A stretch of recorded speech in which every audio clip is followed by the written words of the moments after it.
Hi there, welcome back to Becoming You. Today we're diving into a topic that is still unfolding in real time for me. And if you either watched or heard the last episode, it is about massive visibility. This is not the visibility that I normally talk about, the polished, curated kind, but this is the kind of visibility that means being fully seen even in the hard times and the hard things. I teach women visibility. I teach female business owners how to show up, not to show off, but to be seen and heard and really valued for their genius. I did think that I was really comfortable being massively visible, showing up confidently. Recently, I realized that I'd really curated a really specific type of visibility inside groups of female entrepreneurs, in spaces where growth is the focus, where people listen to podcasts and attend workshops. And that's not everyone. In fact, that's the minority of people. And when you step into a new level of visibility, whatever that means for where you're at, you will learn. Like I am learning right now that it's not just about how you show up. That's a big part of it. It's about how you protect your energy, your peace, and even your safety in the process. So today, what we're talking about is what it really means to be fully visible, right? How to show up with confidence and integrity and how to create healthy boundaries so that visibility doesn't become vulnerability in ways you don't want or are not comfortable with. I'm talking about all this because I'm part of the Docuseries and the podcast Scamanda, which was the number one podcast in the world in 2023. And I actually didn't feel like it was that much visibility because nobody could see me. And even though someone could hear me, hearing your voice, but not necessarily seeing your name spelled out is very different. And when I did that podcast, even though it got 70 or 80 million downloads, there was only a few people that reached out and said, I am pretty sure I heard you. Fortunately, the host, she's British and she has a British accent and you couldn't really totally tell what my last name was. Now, the TV show is out on the Docuseries and you can go Google it. Google Scamanda, SC, and then Amanda on ABC or SC Scamanda podcast. You'll see it's everywhere. I mean, literally, I think I Googled Scamanda today and it's like Insider, US Weekly, People. I mean, it's everywhere. And I'm on it. My piece of the story is part of it. And so what does it look like to show up fully? Normally I would be giving this advice on what does it look like to show up and promote your business and your genius on TV or to have your thought leadership in Forbes or, another publication. I often hear from clients or just from other women entrepreneurs. They're like, it makes me nervous to show up. And so I want to give you a few things that are going to help you feel more comfortable to show up anywhere, especially in the places that you want to and choose to be, but then also some things to help you feel safe in showing up. So how to show up fully in a way that doesn't show off. I do want to differentiate that this is not about putting everything out there. I don't think that is necessary. It also doesn't mean being perfectionist or being a different version of yourself. But the very first thing I would say is that living in integrity makes visibility way easier. That might sound like, oh, of course you want to live in integrity. But what that means is when you're aligned with your values, your decisions, your message, visibility doesn't feel like a performance. It feels like an extension of who you are. If you going online or doing a live or even guesting on a podcast, if it feels performative, it probably is. If you feel like you're having to be a different version of yourself. Now, I have the really excited versions of me and the abundant versions of me. And I also have the sad and the versions of me going through life right now. They're still all pieces of me, but I'm not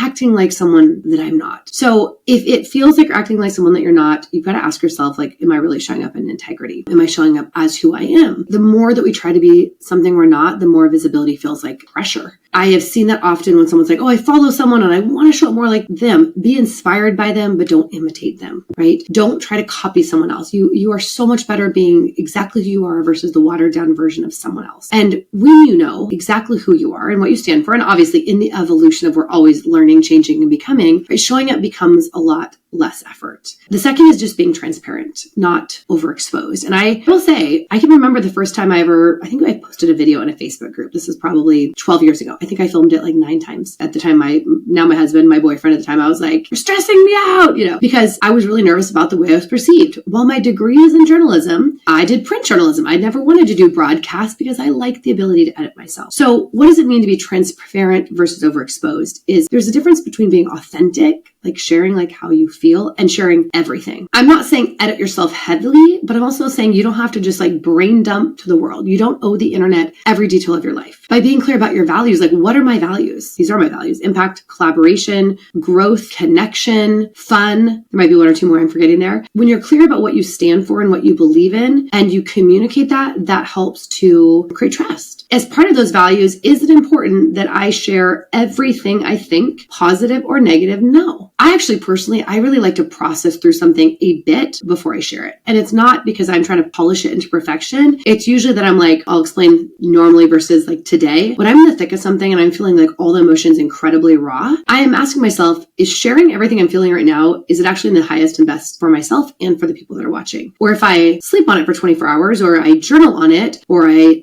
talk to someone I trust about it, that's not going to just get me more upset or excited or whatever, will I be able to be clearer and more impactful? And typically that's the answer. What I'm sharing today, literally I'm recording 2 podcasts today. One is on the lessons I learned from being I don't like the word victim, but being victimized in a case that now, or a story that has gone to be an international sensation on podcasts. And when the Docuseries is released it was the number 1 in, I think, Europe, Australia, and the US. It'll be released in those markets as well. Like when you are perceived as a victim, or as a part of a story that goes international, I'm trying to fully show up as myself, but also to show up with the parts that are necessary and not needing to share everything. Sharing something about what you feel and what your story is does not mean that you need to share everything about yourself. So number 1 is living in integrity. It makes visibility a lot easier. Again, if it feels like you're faking it, maybe you are. That's a difference between just showing up. Sometimes we're not used to showing up, or like maybe we're not comfortable with public speaking. That's just a growth opportunity. 2 is just being transparent. You don't need to share everything. You don't need to overexpose every different facet and angle of your life, or facet. And then number 3 is like knowing who you're showing up for. I think this is one of the most important things that are going to make showing up more comfortable. Is understand visibility isn't just about broadcasting. It's about connecting. It's about who you're speaking to. And when you know your audience, you can filter out the noise of who isn't meant to be part of your world. I read this, I think it was Elizabeth Gilbert. I read an op-ed that she did. She's the writer of Eat, Pray, Love, and Big Magic. And she said, stop trying to talk to everyone. Talk to one person. And so when I'm talking to that one person, it's my friend Carrie Keating. I love you, Carrie. I think I'm going to talk to her later today on the phone. But I realized this a few years ago. I'm just going to speak to Carrie, or write to Carrie when I'm writing,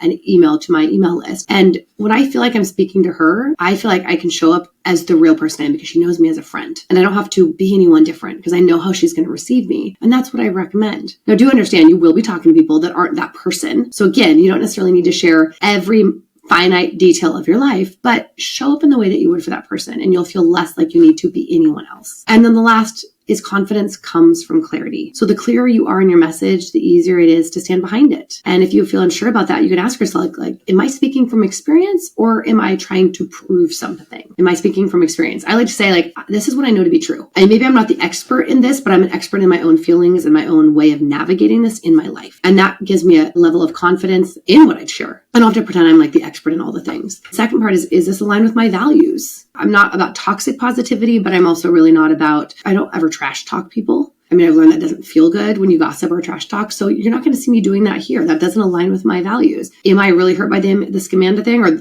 I still call her Amanda. That's her name. Absolutely. But talking negatively about that isn't going to benefit anyone. A lot of times just talking negatively or venting in the short term, it makes us feel good, but it never makes us feel good in the long term. And then asking, this is a hard one. This is like a gut and soul check. Am I showing up for impact or approval? Are you showing up because you want someone to give you a reaction? Or are you showing up because you're really wanting to put something out there in the world? Okay, in this, the other thing that I would just say is really just ask yourself, like, why is it important for me to fully show up? And I'll share, this is even something I do when I'm podcasting. Usually there's a topic that I'm either feeling excited about or heated about, or I'm just feeling the feelings about it. And instead of just turning on the recording and going, blah, blah, blah, blah, blah, I create an outline. That doesn't mean I don't write it out. I don't have a script, but I'm like, okay, what are the most important points here? What do I want someone to walk away knowing? What do I want someone to feel? Like, do I want to piss them off? Do I want to inspire them? Do I want them to feel something? And what do I want them to learn? I think if you think about any time you're putting yourself out there, I mean, yes, putting out content, but like really putting yourself out there, asking those things just helps you be a little more intentional and clear. And my dear friend Elise says, clear is kind. It's kind to be clear in your message. And if you aren't clear yourself, it's very unlikely you're going to be clear to someone else. So maybe get a little clarity yourself before you just verbally vomit all over the World Wide Web. Okay, but let's also talk though about the other side of visibility. And that's what I've been literally feeling into here is you can protect yourself. I am not a negative person. I'm like a glass is 3/4 full, but just because you can share, it doesn't mean you should. And we do need to be realistic about the risks and dangers of visibility. And again, I'm not talking about guesting on a podcast to your ideal audience. I'm not talking about, I think I've been in Forbes like 12 times. I do not say that to brag. I say it because people are like, oh my gosh, you've been in Forbes. You must have so many clients or leads for that. I'm like, I don't know that anyone I've ever talked to has actually read anything I've either written or been quoted in Forbes at all. That's a pretty safe audience. If people are reading it, they're not writing back to me. So I started to evaluate like the things that I share online, right? The things that I'm known for. And again, outside of like the publications that are your trade publications or the podcasts that are in your niche, like really like what are you sharing to anyone? What really came down to is my family. My husband is highly private. Like we joke that he's like, I wonder if your clients or email list even knows you're married. I'm like, they do. But we had a back and forth about posting our kids. And I'm like, but I'm a mom and I love showing other women and other moms that it's possible to like design a business where you can have sexy boundaries and where you can be the room mom for your kids and you can do all these things. And he's like, yes, but our kids are little. Are they giving consent? We don't know what the internet's like in 15 years. And I was like, fair enough. Do I need to show my home? I mean, I sometimes show the inside of it, but I've never showed the outside, right? We live in a world where visibility is a privilege, but it's also a responsibility. In fact, I knew I was going to scrub my social before this documentary came out, and I'll explain why. Because I had a kind of a come to Jesus moment, realizing that not everyone out there is nice and not everyone out there is safe. And fortunately, it was done by someone who was not unsafe, just maybe not so kind. I had this realization a few months before the documentary came out. I worked with one of my interns, and I said, we need to scrub my children off of everything off of social. I mean, not just because they're freaking cute, I might be biased, but they don't need to be seen by thousands or millions of people that I don't know. Like there's no reason for that, right? There's no benefit for that. So understanding the reality of social media exposure, and my husband told me this, he heard this on a podcast, and it made me sick. It like literally made me sick in my stomach. Statistically, around 1% of people experience very severe mental illness. And when you apply that to social media, that means if you have 1,000 followers, 10 of those people can have unstable behaviors. Now, that doesn't mean everyone that has mental illness is dangerous. I mean, mental health is a very hot topic, right? However, most people that are doing harm, whether it's, gun violence in schools or whatever it is, like people that have been hurt or killed, I mean, often those people are experiencing mental illness. And according to cybersecurity, over 50% of identity theft starts with information from social media. And stalking cases and doxing cases are up 200% in the last decade. A huge component of that is oversharing online. So I am not a fearmonger. I do not share that to create fear, but really to create awareness. And these are things I had to not just hear, but really like feel into, especially knowing that I'll share the Scamanda trailer. The first time it came out, it got like 23 million views in the first 4 days. And that sent me into an absolute tailspin. I'm like, oh my gosh, my face and my voice, they didn't have my name on it. But I'm like, when this thing comes out, my name is all over. I was like, if 5 million people see this, which is on the low side if something goes viral like the podcast did, and 1% of them are mentally ill, I'm trying to do my math, that's 50,000 people. Now, what if 1% of those people, I rubbed them the wrong way? They felt like, oh, she donated, she's got money, or they felt like I was a target, or they just didn't like me, or they thought I was an idiot because I donated to someone that was faking having cancer. If it was 1% of the 5,000, that's 50 people that could easily, through public records, find information. And so I had to really look at that and say, I am not willing to, I'm willing to tell my story. In fact, I'm compelled to ensure that the narrative is told by me and not someone else. But it also really made me think about, like, what am I showing? Those numbers are not to create fear, but in that awareness, when we don't just throw our personal lives into this digital void without thinking about how the information could be used. This story I'm about to tell you is literally how this all came to be, about how easy it is to find information online. I will say I was an investigative journalist, but this was like 24 years ago. So, Google was barely alive then, right? When I first saw that the Scamanda docuseries was coming out, I Googled myself. Now, I Google myself, all the time. I shouldn't say that. That makes me sound like a crazy egomaniac, but I have Google alerts set up so that often when I've contributed to something or I've been on a podcast, the podcast host may not share when it goes live, or the article, the reporter may not share. So I keep a Google alert so I can see when stuff comes up, I can add it to my media kit, or I can share it on social, or, whatever. So when I saw that Scamanda was coming out, I Googled myself, but I also Googled Scamanda to see if anything from the podcast came up. And what I did find was incredibly hurtful. and it was on Reddit. And I'm not on Reddit, so this was like really surprising to me. I knew nothing about Reddit. It's kind of like Nextdoor. I think I went on Nextdoor once during COVID, and I was like, oh no, 48 hours on Nextdoor. This is not where I need to be spending my time and my energy and my resources, right? But there was this post on Reddit, and of course it had a screen name, so I didn't know the person. I didn't know what their actual name was, but the person claimed to know me and said some really hurtful, untrue things. I mean, they called me a shill, which is basically a con. And I'm like, wait, what? I had to reread it 3 times. And I was like, I am so confused. Like, I was victimized by a con artist that tricked or manipulated, hundreds, really thousands of people, hundreds of people gave through the website. So they're considered victims in the legal system. And hopefully someday we'll get restitution of getting paid back. I think that's pretty unlikely. But I was like, why would this person be saying this about me? First, why? But then second is, who in the heck is this? Who would say something that is so untrue? And when I am visible, I'm really who I am. I am transparent.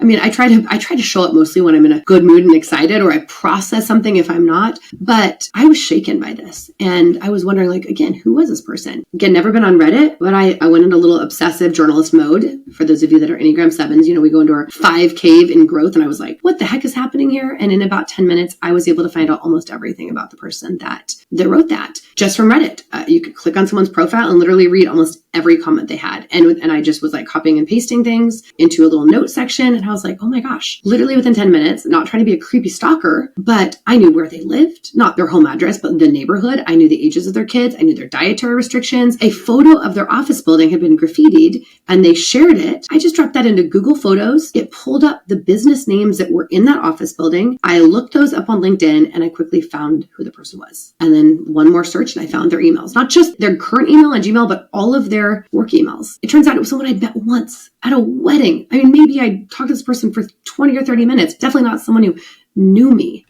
Probably someone that was kind of getting into the sensationalism of there's 13,000 people in the Scamanda podcast group in Reddit, all just talking and pontificating on it. I was like, okay. So I just emailed her. I had her email addresses. I just emailed them all, copied them all. And I said, hey, I saw what you wrote. And I linked it. I was really calm and kind. And I used ChatGPT to help me formulate something. And by the way, that's a great tool, is when you're feeling charged up, say this is what I want to say, but this is the tone that I would like it to be in. And ChatGPT is amazing at that. And I just said, I would really appreciate if you would take this down. And I'm also open to talking to you if you would like to talk to me and really find out that what you said is completely not true and out of my character. The great thing is she responded and she's like, yeah, I can see that would have been hurtful. And she didn't really apologize, but she did retract it and she took down the post immediately. But it was so eye-opening for me because I'm like, here's someone that's met me one time. They were willing to just say something to kind of jump on this bandwagon, even though the bandwagon wasn't about me. But it showed me just how easy it is for me to find anyone for personal details,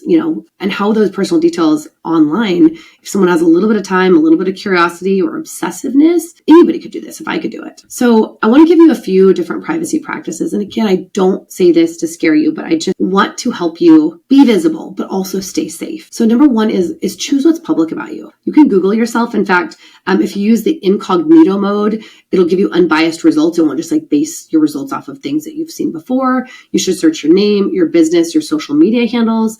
I will tell you, as someone who's been licensed in real estate for 21 or 22 years, I think 22 years this month, actually, it's really easy to find someone's home address, incredibly easy. If you basically have had a bill at your home address, someone can find it for free. If they're willing to pay $20, they're going to find everything about you, tickets that you've had, speeding, any criminal records, divorce records, anything. So search for your business, search for your name, search for your social media handles, and you can look at what they call data broker websites like White Pages, My Life, Spokio, and you can also see what's available. Now, let's say you find something that you don't want to be on there, right? Maybe it's your address or something else. You can request data removal. You can use you could literally Google removal request tool, and you can get rid of outdated or sensitive content that's out there. And you can opt out of those data broker sites that collect personal information or adjust your privacy settings on social media to limit exposure. A lot of people don't understand that if you don't go into the settings and you limit it, almost everything is shared about you. Now, a couple other things is maybe you don't post real time. Don't post you're going on vacation, maybe real time. If you show where your house is, you're just setting yourself up for dangerous situations. In fact, I read that is a huge way right now that when people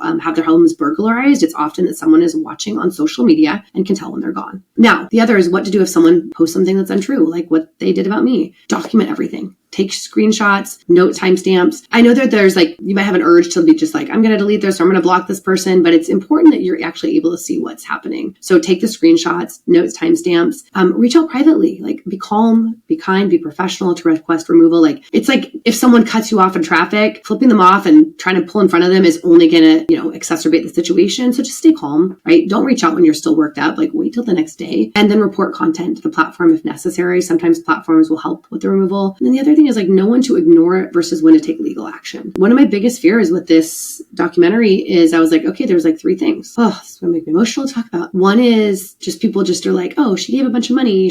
They're going to make judgments based on my financial situation and that would make me a target. That's one. The second is people are just going to think I'm an idiot. She calls herself a business coach, but she got scammed. I'm like, listen, I don't want to say I suffer, but I have big heart syndrome. That's just who I am and I will continue to give. You can't always know. And I don't want to walk around assuming everyone is out there, doing negative things. But the third thing was I was worried that I talk in the podcast about a boyfriend I had before my husband who is Middle Eastern. And there's a lot of tension right now politically around everything. And I'm like, oh, I really hope that people don't say racist or hurtful things, not just for me, but for his family. I mean, I love his family and I would be devastated, if someone did. I was like, well, first to monitor my own mental health, I'm not going to look at the comments. And so I have my intern every day. I was like, if this show goes viral and we start getting a lot of DMs or comments on social, please, if they're mean, take a screen capture, put it in a folder. I don't need to know where that folder is and then delete them. But if something is threatening, we need to do that, but don't delete it because if something is threatening, you might need to take action. In a previous life, in my early 20s, I modeled and I got some death threats and I had to literally take it to the FBI. And it was a really scary thing, but I will tell you, it's always better to be on the side of caution and to elevate those things. And then my final takeaway is being visible with intention. Like showing up fully isn't about proving anything, right? It's about being who you are. It's about aligning your voice with your values. It's about creating, like say, sexy boundaries that honor your safety and knowing that true confidence comes from clarity. You don't have to be visible. It's a choice. It's a privilege. I'm visible because I know that part of my purpose here on earth is to show people and women especially what is possible, to share the challenges that I've had and to share what the beautiful things are on the other side as I've gone through them. And I receive those things from other women or other people who have been brave enough to be visible as well. So you don't know who you're impacting. Well, you might, because hopefully they're telling you. And if you're being impacted by someone else, please tell them, because a lot of times people get the negatives, but the positives are what keeps us going. So as you step into this next level of visibility in whatever area it is, right? This doesn't have to be online. This could be you saying like, I want to speak in my local community or in my church, or I want to lead a workshop. I'm leading my first, I've done breathwork a lot and I've led it in my own events and events for others as a speaker, but I'm doing my first community breathwork this month. And I'm like so excited. So if you want to do something like that, like just even going up to the yoga studio owner, I was like, I would love to do a breathwork session here or workshop. Can I do that? Right. And I still had a little like pitter patter of butterflies because I was asking for something. I was asking to be visible and I was asking to create a container to help others. So ask yourself, am I showing up from a place of alignment or showing up from a place of expectation? Like I want the claps. Ask yourself what boundaries support you in feeling safe while being seen. And the most important thing is ask yourself, are you sharing for impact or are you overexposing out of an obligation or out of a desire to be validated? Right? You can be fully visible and protected. And when you find that balance, that's when showing up feels freeing instead of frightening. I'd love to hear from you. What does visibility mean to you? You can send me a message on Instagram, tag me in your stories, or I always love reviews. Leave a review with your biggest takeaway. And remember, visibility isn't about being louder. It's really about being real. So until next time, we'll see you on Becoming You.